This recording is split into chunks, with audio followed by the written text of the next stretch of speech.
Hello दोस्तों, नमस्कार। मैं भी एक आप सभी का स्वागत करता हूं आपके अपने इस यूट्यूब परिवार में। तो आप सब कैसे हैं? उम्मीद करता हूं आप सब अच्छे होंगे, स्वस्थ होंगे और आप सभी की एसएससी एमटीएस हवलदार एग्जाम 2025 की तैयारी बहुत ही अच्छी तरीके से चल रही होगी। तो साथियों, जैसा कि इस बार एमटीएस और हवलदार एग्जाम 2025 को टारगेट करते हुए अपनी तैयारी साथ में हम लोग बहुत अच्छी तरीके से कर रहे हैं।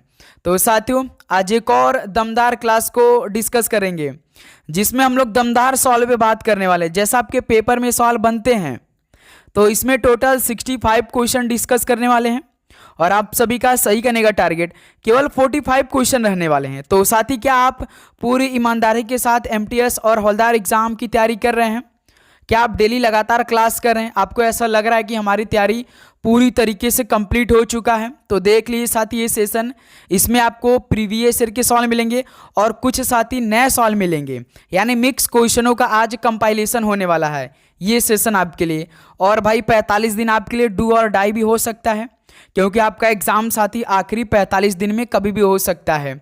आप जानते हैं आज 11 अगस्त है और आपका एग्ज़ाम जो साथी निर्धारित है वो 20 सितंबर है, लेकिन साथी हो सकता है कि 10 दिन बाद आपका एग्ज़ाम हो सकता है, क्योंकि सीजीएल का आप एग्ज़ाम आपका सितंबर के पहले वीक में होना तय है। एसएससी की तरफ से नोटिस आया, पहले तो 13 अगस्त को स्टार्ट होने वाला था एसएससी सीजीएल, लेकिन साथी अब वो एग्ज़ाम आपका सितंबर के पहले वीक में स्टार्ट होने जा रहा है। इसका मतलब कि एमटीएस जो पहले 20 सितंबर को शुरू होने वाला था, अब साथी हो सकता है कि ये 10-15 दिन आगे जा सकता है। यानी जो आपका 2024 में साथी 30 सितंबर से पेपर स्टार्ट हुआ था, हो सकता है इस बार भी 2025 में भी आपका साथी 30 सितंबर से पेपर स्टार्ट होने का अनुमान लगाया जा रहा है।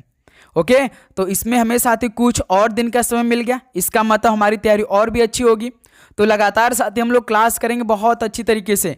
जैसा आपके पेपर में आपके शिफ्ट में सवाल पूछे जाएंगे, बिल्कुल साथी वैसा सेम क्वेश्चन हम लोग लगातार हल करने वाले हैं। तो ये क्लास आपके लिए भाई अति महत्वपूर्ण होगा, आपके एग्जाम ओरिएंटेड होने वाले सारे क्वेश्चन को आप तैयार करेंगे। ओके, तो चलिए बिना टाइम वेस्ट करते हुए इस क्लास को स्टार्ट कर लेते हैं। तो साथी डेली क्लास सुबह 8 बजे, एक दोपहर में 12:35 पे और एक शाम में 6:35 पे। तो चलिए भाई इस सेशन को स्टार्ट करते हैं।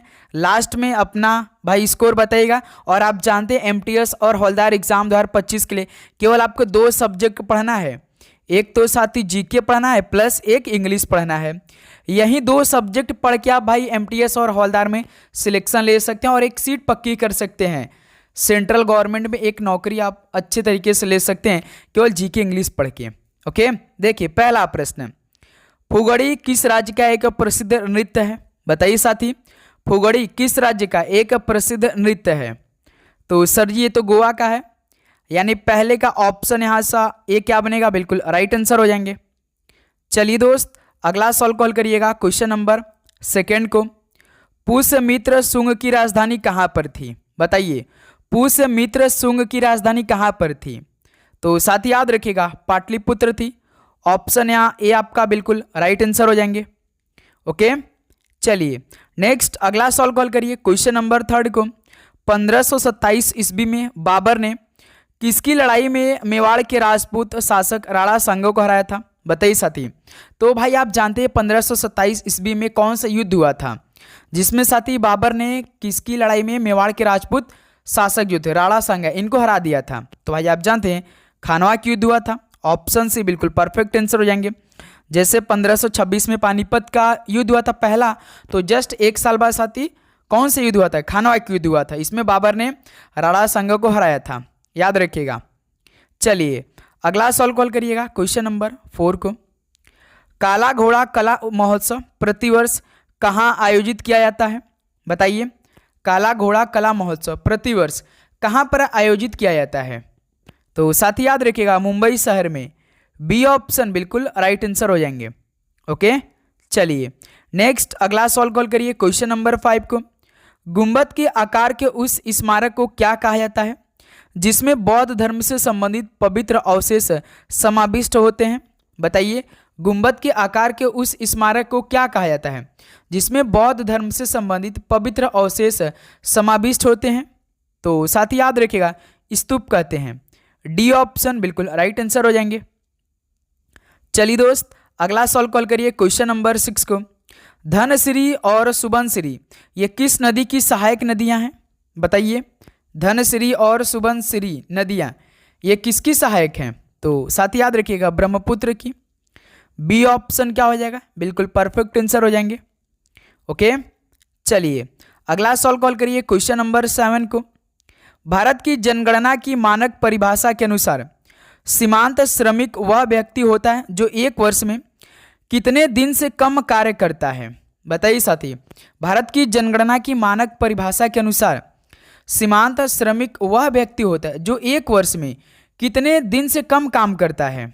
तो साथ ही याद रखिएगा 183 दिन से कम ही काम करता है। तो डी ऑप्शन बिल्कुल राइट आंसर हो जाएंगे।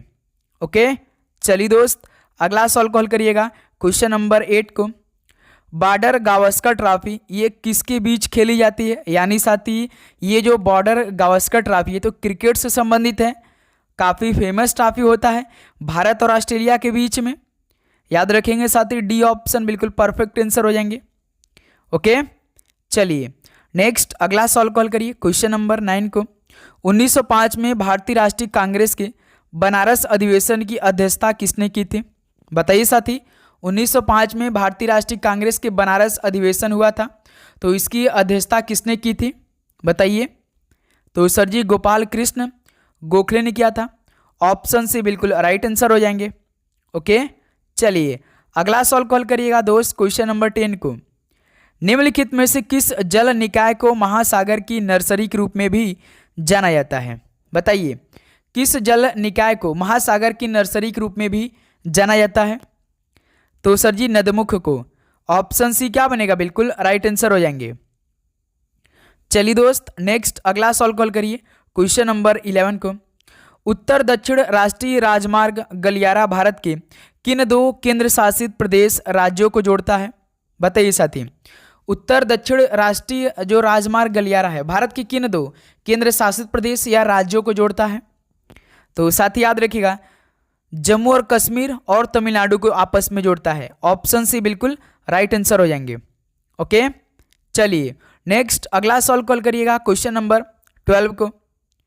19वीं शताब्दी का अगारिया समुदाय निम्नलिखित में से किस उद्योग से जुड़ा था? बताइए साथी, 19वीं शताब्दी का अगारिया समुदाय ये किस उद्योग से जुड़ा था? तो साथी याद रखिएगा लोहा उद्योग से। ऑप्शन ए यहाँ से आप सभी का बिल्कुल राइट आंसर हो जाएंगे। ओके, चलिए नेक्स्ट अगला सवाल कॉल करिएगा क्वेश्चन नंबर 13 को। अमृत और 20 उपन्यास किसने लिखा था? तो साथी अमृत और 20 उपन्यास किसने लिखा था? बताइए।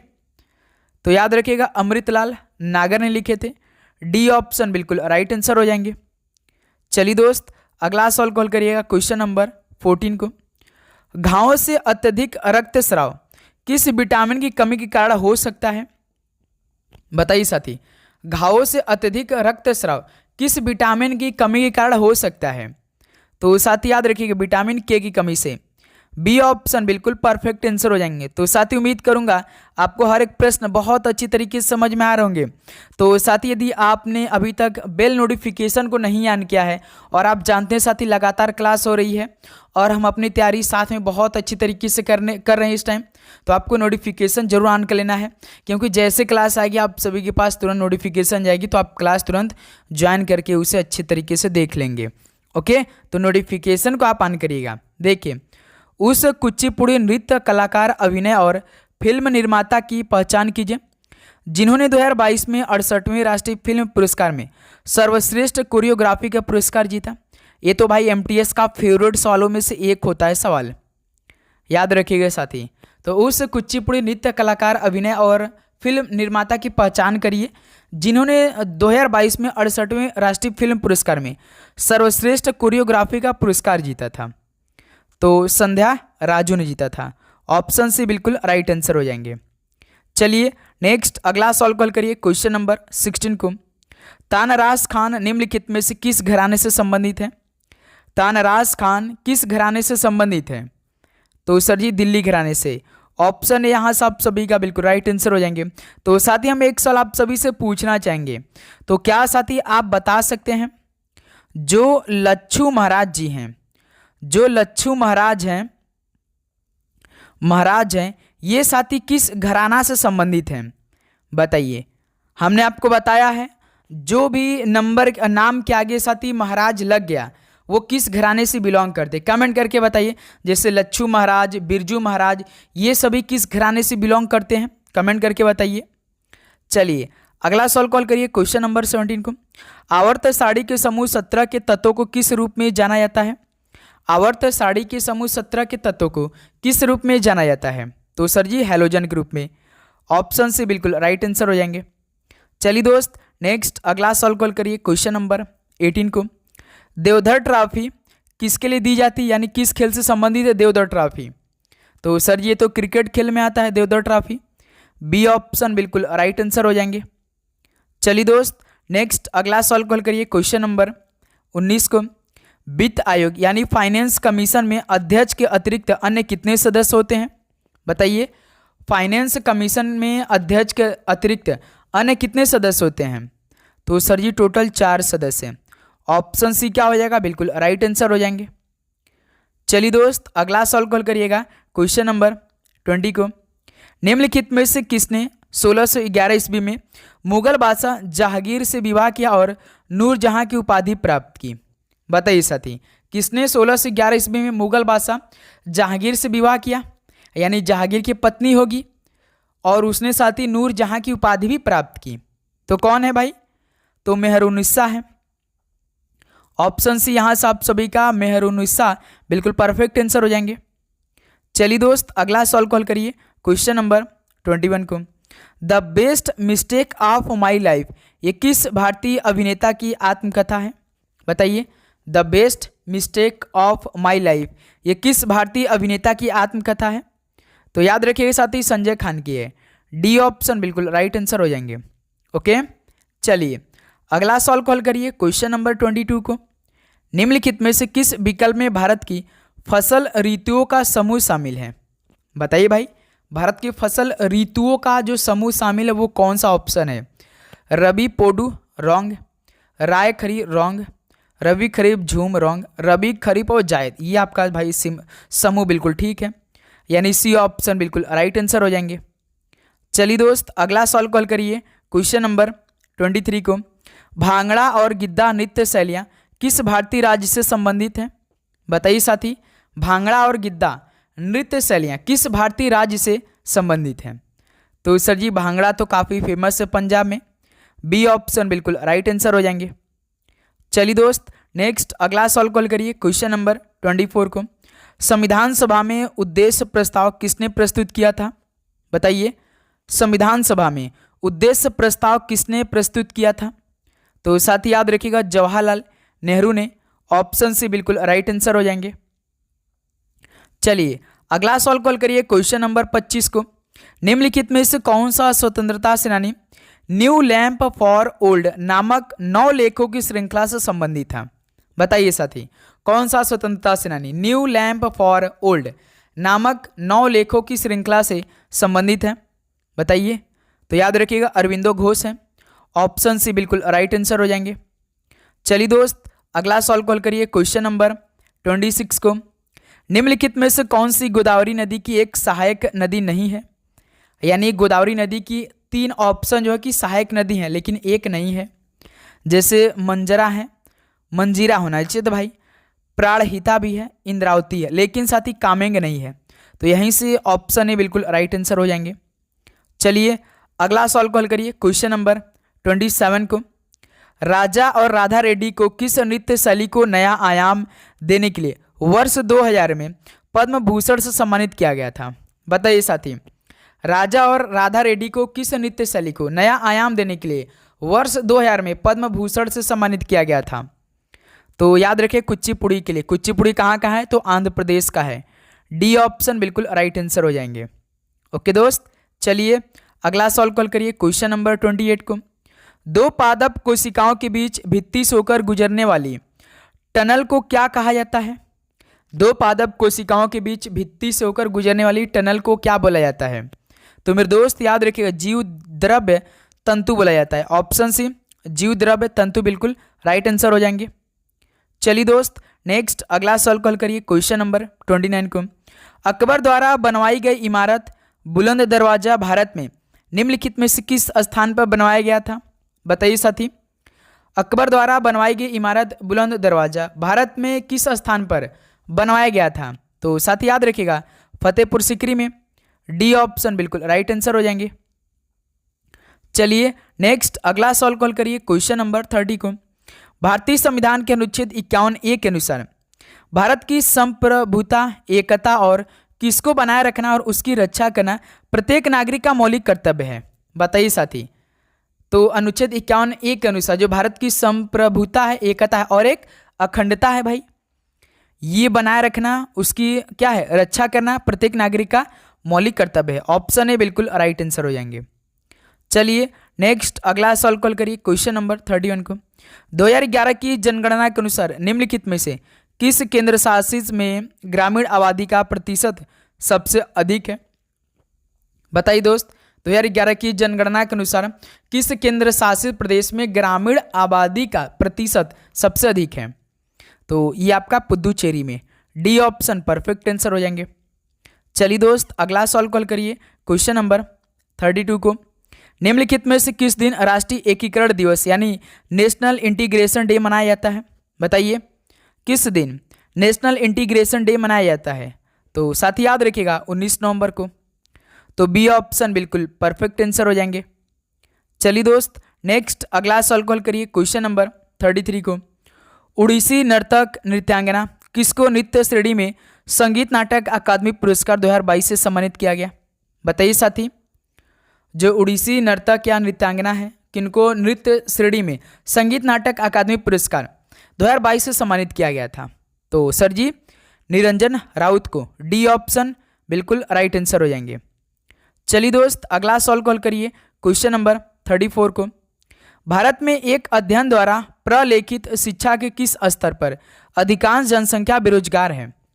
भारत में एक अध्ययन द्वारा प्रलेखित शिक्षा के किस स्तर पर अधिकांश जनसंख्या बेरोजगार है? तो सर जी स्नातक और स्नातकोत्तर पर। डी ऑप्शन परफेक्ट आंसर हो जाएंगे। चलिए अगला सवाल कॉल करिए, क्वेश्चन नंबर 35 को। निम्नलिखित में से कौन भारतीय राष्ट्रीय कांग्रेस के पहले अध्यक्ष थे? बताइए साथी। भारतीय राष्ट्रीय कांग्रेस के पहले अध्यक्ष की बात करेंगे तो बोमेश चंद्र बनर्जी थे। ऑप्शन सी बिल्कुल परफेक्ट आंसर हो जाएंगे। चलिए दोस्त अगला सवाल कॉल करिए आप लोग, क्वेश्चन नंबर 36 को। कोयम्बटूर जो किस राज्य में स्थित है? सूती कपड़ा उद्योग के लिए प्रसिद्ध है। बताइए साथी। कोयम्बटूर जो भाई किस राज्य में स्थित है? सूती कपड़ा उद्योग के लिए फेमस है। तो सर जी ये आपका स्थित है तमिलनाडु राज्य में। ऑप्शन यहाँ से आप सभी का राइट आंसर हो जाएंगे। तो साथ ही लास्ट में स्कोर करेंगे, आप जरूर से जरूर चैनल पे हैं तो लाइक तो जरूर कर देंगे भाई, और सब्सक्राइब करके बेल नोटिफिकेशन आप ऑन कर लीजिएगा। ओके। नियंत्रक और महालेखा परीक्षक के कार्यकाल का मुख्य उद्देश्य क्या है? जो साथी CAG होते हैं इनका कार्यकाल का मुख्य उद्देश्य क्या होता है? तो सर जी इनका एक ही काम होता है, वित्तीय लेन देन पर जांच और रिपोर्टिंग करना। ऑप्शन सी बिल्कुल राइट आंसर हो जाएंगे। चलिए अगला सवाल कॉल करिए, क्वेश्चन नंबर 38 को। द हंगरी टाइड पुस्तक ये किसने लिखी है? द हंगरी टाइड पुस्तक किसने लिखी है? तो सर जी ये अमिताभ घोष ने लिखी है। डी ऑप्शन बिल्कुल राइट आंसर हो जाएंगे। चलिए नेक्स्ट अगला सवाल कॉल करिए, क्वेश्चन नंबर 39 को। हम्पी उत्सव एक रंगीन सांस्कृतिक उत्सव है जो निम्नलिखित में से किस साम्राज्य के लोकाचार और भव्यता को प्रतिबिंबित करता है? बताइए। हम्पी उत्सव एक रंगीन सांस्कृतिक उत्सव है जो कि किस साम्राज्य के लोकाचार और भव्यता को प्रतिबिंबित करता है? तो साथ याद रखिएगा विजयनगर। सी ऑप्शन बिल्कुल राइट आंसर हो जाएंगे। चलिए दोस्त अगला सवाल कॉल करिए, क्वेश्चन नंबर 40 को। भारत की जनगणना 2011 के अनुसार निम्नलिखित में से किस राज्य में ग्रामीण जनसंख्या का प्रतिशत सबसे अधिक है? भारत की जनगणना 2011 के अनुसार किस राज्य में ग्रामीण जनसंख्या का प्रतिशत सबसे अधिक है? तो सर ये तो बिहार राज्य में। ऑप्शन है बिल्कुल राइट आंसर हो जाएंगे। चलिए दोस्त अगला सवाल कॉल करिए, क्वेश्चन नंबर 41 को। निम्नलिखित में से कौन सा राज्य या केंद्र शासित प्रदेश भारत के अपर्याप्त वर्षा वाला क्षेत्रों में शामिल है? बताइए साथी। कौन सा स्टेट, केंद्र शासित प्रदेश भारत के अपर्याप्त वर्षा वाला क्षेत्रों में शामिल है? तो सर जी लद्दाख है। ऑप्शन बी बिल्कुल राइट आंसर हो जाएंगे। ये तो हम दिमाग से भी राइट आंसर दे सकते हैं, यदि हमको नहीं आता होगा तो हम बता सकते हैं सोच कर भी। ओके, चलिए दोस्त अगला सॉल्व कॉल करिए क्वेश्चन नंबर 42 को। डोलू कुनीथा मुख्य रूप से निम्नलिखित में से किस भारतीय राज्य का लोक नृत्य है? डोलू कुनीथा मुख्य रूप से किस भारतीय राज्य का लोक नृत्य है? तो सर ये तो कर्नाटक का है। ऑप्शन ए हाँ सब सभी का बिल्कुल राइट आंसर हो जाएंगे। चलिए दोस्त अगला सॉल्व कॉल करिए क्वेश्चन नंबर 43 को। सोलंकी शासकों द्वारा बनवाया गया दिलवाड़ा का प्रसिद्ध जैन मंदिर कहाँ स्थित है? सोलंकी शासकों द्वारा बनवाया गया दिलवाड़ों का प्रसिद्ध जैन मंदिर कहाँ स्थित है? तो सर ये तो माउंट आबू में स्थित है। बी ऑप्शन बिल्कुल राइट आंसर हो जाएंगे। ओके, चलिए दोस्त अगला सॉल्व कॉल करिए क्वेश्चन नंबर 44 को। निम्नलिखित में से कौन सा एक आणविक यौगिक है? इनमें से एक आणविक यौगिक कौन सा है? तो कार्बन डाइऑक्साइड है। बी ऑप्शन बिल्कुल राइट आंसर हो जाएंगे। चलिए दोस्त अगला सॉल्व कॉल करिए क्वेश्चन नंबर 45 को। सरकार का संसदीय स्वरूप भारतीय संविधान में दी गई एक प्रमुख विशेषता है और इसके प्रावधान का भाग 5 अध्याय सेकेंड के किस अनुच्छेद तक विस्तृत विवरण दिया गया है? बहुत अच्छा सवाल है भाई ये। सरकार का संसदीय स्वरूप भारतीय संविधान में दी गई एक प्रमुख विशेषता है और इसके प्रावधानों का भाग 5 अध्याय सेकेंड के किस अनुच्छेद तक विस्तृत विवरण दिया गया है? तो साथ ही याद रखिएगा अनुच्छेद 79 से लेकर 122 तक दिया गया है। ऑप्शन ए बिल्कुल राइट आंसर हो जाएंगे। ओके, चलिए अगला सॉल्व कॉल करिए क्वेश्चन नंबर 46 को। निम्नलिखित में से कौन गौड़ साम्राज्य के एक प्रसिद्ध शासक था? तो गौड़ साम्राज्य का एक प्रसिद्ध शासक कौन था? तो सर जी शशांक था। डी ऑप्शन बिल्कुल राइट आंसर हो जाएंगे। चलिए अगला सॉल्व कॉल करिए क्वेश्चन नंबर 47 को। दक्षिण भारतीय मंदिरों में पिरामिड नुमा मीनार को क्या कहा जाता है? बताइए, दक्षिण भारतीय मंदिरों में पिरामिड नुमा मीनार को क्या बोला जाता है? तो भाई विमान बोला जाता है। ऑप्शन ए बिल्कुल राइट आंसर हो जाएंगे। चलिए नेक्स्ट अगला सॉल्व कॉल करिए क्वेश्चन नंबर 48 को। वर्ष 2010 में राष्ट्रमंडल खेलों की मेजबानी निम्नलिखित में से किस देश ने की थी? बताइए, वर्ष 2010 में राष्ट्रमंडल खेलों की मेजबानी तो भारत देश ने की थी। ऑप्शन ए बिल्कुल राइट आंसर हो जाएंगे। चलिए दोस्त अगला सॉल्व कॉल करिए क्वेश्चन नंबर 49 को। पश्चिमी घाट से निकलने वाली नदी कौन सी है? पश्चिमी घाट से निकलने वाली ऑप्शन देखिए, बताइए कौन सी नदी है? तो सर जी इसमें तो दिखाई दे रहा है मांडवी नदी। डी ऑप्शन परफेक्ट आंसर हो जाएंगे। मांडवी नदी ये पश्चिमी घाट से निकलती है। डी आपका राइट आंसर हो जाएगा। चलिए क्वेश्चन नंबर 50 कॉल करिए। भारत के किस राज्य में फ्लेमिंगो फेस्टिवल आयोजित किया जाता है? तो साथ ही भारत के किस राज्य में फ्लेमिंगो फेस्टिवल आयोजित किया जाता है? तो सर जी तो आंध्र प्रदेश में। ऑप्शन है बिल्कुल राइट आंसर हो जाएंगे। चलिए नेक्स्ट अगला सॉल्व कॉल करिए क्वेश्चन नंबर 51 को। भारत के अधिकांश शास्त्रीय नृत्य रूप किससे उत्पन्न हुए? बताइए, भारत के जो अधिकांश शास्त्रीय नृत्य रूप हैं ये किससे उत्पन्न हुए हैं? भरतनाट्यम से, मोहिनीअट्टम से, कि नाट्य शास्त्र से, कि सभी से? नहीं सर जी केवल एक से, नाट्य शास्त्र से। ऑप्शन से बिल्कुल राइट आंसर हो जाएंगे। चलिए दोस्त अगला सॉल्व कॉल करिए क्वेश्चन नंबर 52 को। कौन से नृत्य शैली में तांडव और लास्य को शामिल किया गया है? तो कौन से नृत्य शैली में तांडव और लास्य को शामिल किया गया है? तो साथ ही याद रखिएगा मणिपुरी में। ऑप्शन सी बिल्कुल राइट आंसर हो जाएंगे। चलिए नेक्स्ट अगला सॉल्व कॉल करिए क्वेश्चन नंबर 53 को। किश्तवाड़ राष्ट्रीय उद्यान कहाँ स्थित है? किश्तवाड़ राष्ट्रीय उद्यान कहाँ पर स्थित है? तो सर ये तो जम्मू और कश्मीर में स्थित है। ऑप्शन यहाँ से आप सभी का बिल्कुल राइट आंसर हो जाएंगे। ओके, चलिए नेक्स्ट अगला सॉल्व कॉल करिए क्वेश्चन नंबर 54 को। कदम बांध कदम नदी और किस नदी के संगम पर बना है? तो साथ ही जो कदम बांध है ये कदम नदी और किस नदी के संगम पर बना है? तो सर जी गोदावरी नदी पर। डी ऑप्शन बिल्कुल परफेक्ट आंसर हो जाएंगे। ओके, चलिए अगला सॉल्व कॉल करिए क्वेश्चन नंबर 55 को। पश्चिम बंगाल की सबसे ऊंची चोटी कौन सी है? पश्चिम बंगाल की सबसे ऊंची चोटी बताइए कौन सी है? तो सर जी संदक्यूफ है। ऑप्शन सी संदक्यूफ बिल्कुल परफेक्ट सी ऑप्शन हो जाएगा। नेक्स्ट अगला सॉल्व कॉल करिए दोस्त क्वेश्चन नंबर 56 को। लोनार झील किस राज्य में स्थित है? बताइए साथी, लोनार झील किस राज्य में स्थित है? सर जी ये तो महाराष्ट्र में स्थित है। बी ऑप्शन बिल्कुल परफेक्ट आंसर हो जाएंगे। तो साथी आज जैसे आपका 65 क्वेश्चन है, तो कल साथी आप सभी का स्कोर हो सकता है कि हम बढ़ा दे 80 कर दे, क्योंकि अब समय कम है तो अधिक से अधिक हम लोग क्वेश्चन ट्राई करेंगे हल करने का। तो आपको डेली क्लास लेना है, आप सभी से रिक्वेस्ट है आप इन्हीं 45 दिन में साथी ऐसी तैयारी कर लीजिए, लगे हैं कि बिल्कुल हम वो लेवल की तैयारी कर रहे हैं जैसे हर एक स्टूडेंट करते हैं, टॉपर जिस तरह से तैयारी करते हैं। ओके, तो कौन सा शहर गंगा नदी के मार्ग पर स्थित नहीं है? तो कौन सा शहर गंगा नदी के मार्ग पर स्थित नहीं है?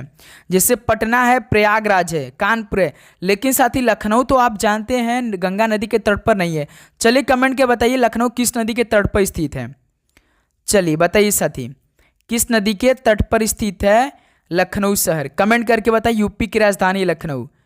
ओके, चलिए नेक्स्ट अगला सवाल कॉल करिए, क्वेश्चन नंबर 58 को। रामप्पा मंदिर किस भगवान को समर्पित है? रामप्पा मंदिर किस भगवान को समर्पित है? तो सर ये तो भगवान शिव को समर्पित है। बी ऑप्शन बिल्कुल राइट आंसर हो जाएंगे। चलिए दोस्त अगला सवाल कॉल करिए, क्वेश्चन नंबर 59 को। टी बोर्ड ऑफ इंडिया का मुख्यालय कहाँ स्थित है? तो साथी टी बोर्ड ऑफ इंडिया का मुख्यालय कहाँ पर स्थित है? तो सर ये तो कोलकाता में स्थित है। ऑप्शन से बिल्कुल राइट आंसर हो जाएंगे। ओके, चलिए अगला सवाल कॉल करिए दोस्त, क्वेश्चन नंबर 60 को। प्राग किसकी राजधानी है? प्राग किसकी राजधानी है? तो सर जी चेक गणराज्य की। ऑप्शन से बिल्कुल राइट आंसर। और आपको हर एक स्टेट और हर एक कंट्री का कैपिटल मालूम होना चाहिए और करेंसी मालूम होना चाहिए, पक्का आपकी शिफ्ट में एक सवाल पूछा जाएगा। कौन सी एक स्वतंत्र भारतीय उपग्रह आधारित स्थापना प्रणाली है? तो कौन सी एक स्वतंत्र भारतीय उपग्रह आधारित स्थापना प्रणाली है? तो कौन है? तो मेरे दोस्त नैविक है। ऑप्शन ए नैविक आप सभी का बिल्कुल परफेक्ट आंसर हो जाएंगे। चलिए दोस्त अगला सवाल कॉल करिए, क्वेश्चन नंबर 62 को। भारत में ग्रामीण रोजगार सृजन कार्यक्रम किस वर्ष शुरू किया गया था? तो साथ ही भारत में ग्रामीण रोजगार सृजन कार्यक्रम किस वर्ष शुरू किया गया था? तो सर जी 1995 में स्टार्ट किया गया था। बी ऑप्शन 1995 बिल्कुल परफेक्ट आंसर हो जाएंगे। चलिए दोस्त अगला सवाल कॉल करिए, क्वेश्चन नंबर 63 को। जुआरी मुहाने के प्रवेश द्वार पर कौन सा बंदरगाह स्थित है? तो साथी जुआरी मुहाने के प्रवेश द्वार पर कौन सा बंदरगाह स्थित है? तो याद रखिए मुर्मू गांव। डी ऑप्शन बिल्कुल परफेक्ट आंसर हो जाएंगे। ओके, चलिए दोस्त अगला सवाल कॉल करिए, क्वेश्चन नंबर 64 को। बोमडिला दर्रा किस राज्य में स्थित है? बताइएगा, बोमडिला दर्रा किस राज्य में स्थित है? तो सर ये तो अरुणाचल प्रदेश में स्थित है। ऑप्शन ए बिल्कुल परफेक्ट आंसर हो जाएंगे। नेक्स्ट अगला सवाल कॉल करिए, क्वेश्चन नंबर 65 को। एकमात्र भारतीय राज्य कौन सी है जिसकी सीमा सिक्किम से जुड़ी हुई है? तो एकमात्र भारतीय राज्य कौन सी जिसकी सीमा सिक्किम से लगी हुई है? तो सर ये तो पश्चिम बंगाल है, वेस्ट बंगाल। ऑप्शन से बिल्कुल राइट आंसर हो जाएंगे। तो साथ ही फाइनली 65 क्वेश्चन कंप्लीट हो चुके। तो बताइए कि आज के इस क्लास से आप सभी का कितना स्कोर रहा? तो उम्मीद करूंगा दोस्त आपको हर एक क्वेश्चन बहुत अच्छी तरीके से समझ में आए होंगे और आपने पूरे 65 प्रश्न को काफ़ी अच्छी तरीके से तैयार भी किया होगा, क्योंकि दमदार सेशन था भाई, तो दमदार सवाल तो बनता है। बताइए नेगेटिव मार्किंग के साथ, क्योंकि जीके और इंग्लिश में आप सभी का 1 नंबर का नेगेटिव मार्किंग रहने वाला, ये बात याद रखिएगा मेरे दोस्त। ओके, तो साथ ही डेली क्लास आती है, आपको डेली क्लास लेनी है, अपनी अपनी तैयारी को देखना है और प्लेलिस्ट बनाए। हमने साथ ही कल मॉडल पेपर दिया था, तो आज भी जो आप सभी का दोपहर 12:35 पे क्लास आएगी, उसमें साथ ही मॉडल पेपर होने वाली है। उसमें साथ ही आज हम क्या करने वाले हैं कि जीके होगा, इंग्लिश होगा और रीजनिंग क्वेश्चन होगा। मैथ आपको अलग से क्वेश्चन हम प्रोवाइड करेंगे, इसलिए आप लोग नोटिफिकेशन को ऑन करिएगा। तो चलिए इस क्लास को यहीं पर समाप्त करते हैं, मिलते हैं साथ ही दोपहर में 12:35 पे एक और नए क्लास के साथ। तो सभी को जय हिंद, जय भारत, पढ़ाई करते रहिए। सभी को एग्जाम के लिए बेस्ट आप लोग। जय हिंद, वंदे मातरम और आपका दिन मंगलमय हो।